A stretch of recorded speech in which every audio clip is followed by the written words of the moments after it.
नमस्कार बच्चों।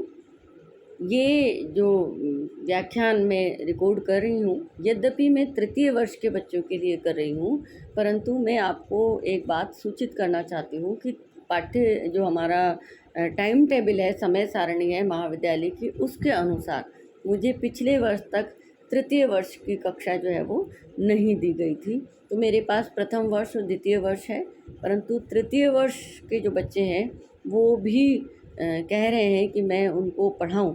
तो मैं जो है तकनीकी रूप से तो आपको नहीं पढ़ा सकती, परंतु मैं कोशिश करूँगी कि आपको जो है व्याकरण से संबंधित ऐसा ज्ञान जो द्वितीय वर्ष के लिए भी ज़रूरी है और तृतीय वर्ष के लिए भी ज़रूरी है, तो वो मैं द्वितीय वर्ष के लिए तैयार करूँगी, लेकिन उसको तृतीय वर्ष वाले जो विद्यार्थी हैं वो भी पढ़ सकते हैं, उनके लिए भी उपयोगी होगा। और फिर मैं कोशिश करूँगी कि जो पाठ्यक्रम जो समय सारणी निर्माण करते हैं उनसे कहूँ मैं कि तृतीय वर्ष की कक्षा भी मुझे दी जाए, क्योंकि आप विद्यार्थी लोग मुझे प्रिय हैं और आपके समूह में बहुत सारे विद्यार्थी ऐसे हैं जो वस्तुतः दिल से पढ़ना चाहते हैं। तो जो बच्चे पढ़ना चाहते हैं उनको पढ़ाने का मेरा मन सदैव होता है।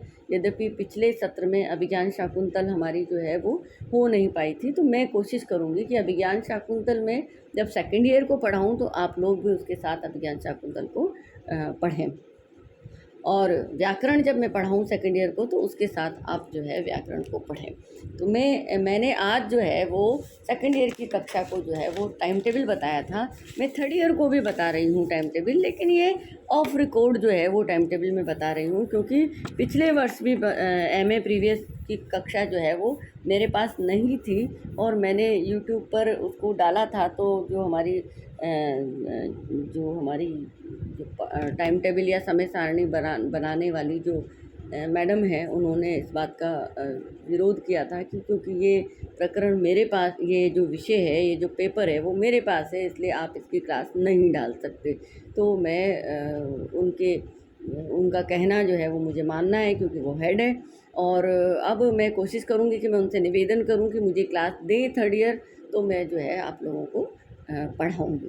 तो ये थर्ड ईयर की क्लास में थर्ड ईयर का सिलेबस बता रही हूँ, लेकिन मैं इसको जो है ऑफ रिकॉर्ड में बता रही हूँ सिर्फ आप लोगों की वजह से।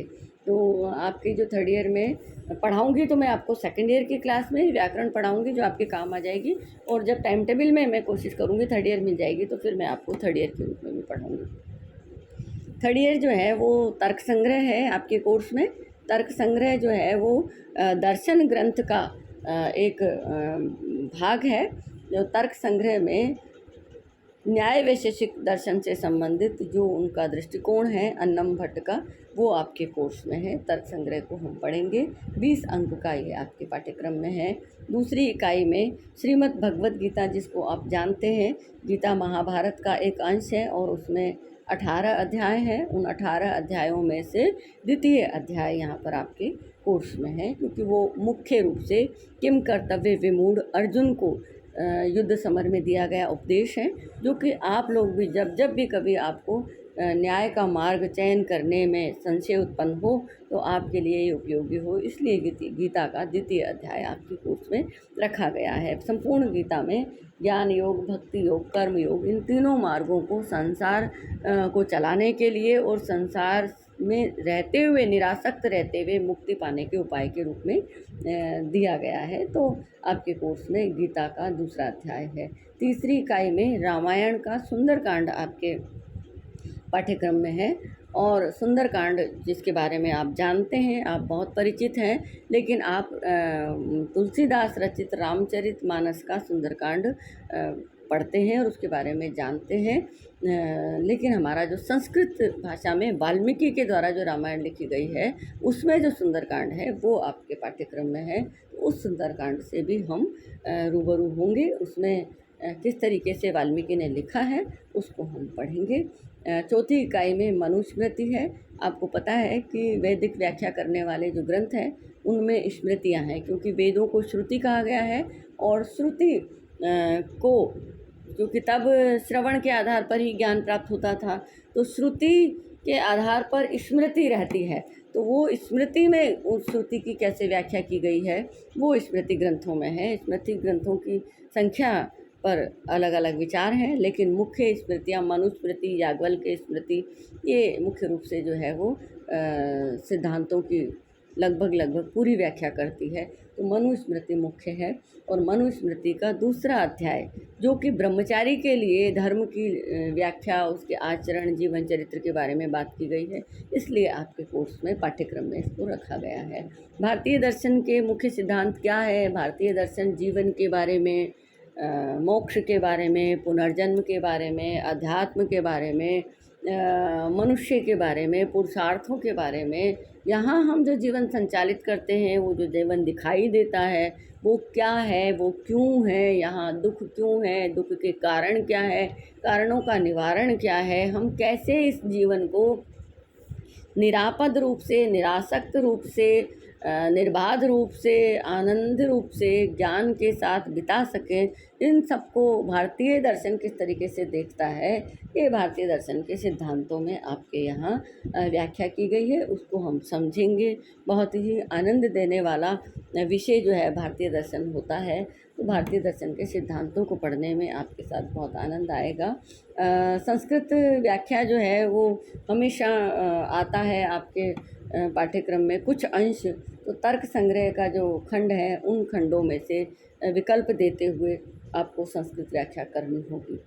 दूसरा जो पेपर है वो आपका, उसमें एक इकाई में किरातार्जुनीयम है। आप जानते हैं कि जो संस्कृत साहित्य है उसको दृश्य काव्य और श्रव्य काव्यों में विभाजित किया गया है। दृश्य काव्य में नाटक है और श्रव्य काव्य में गद्य, पद्य, चंपू है।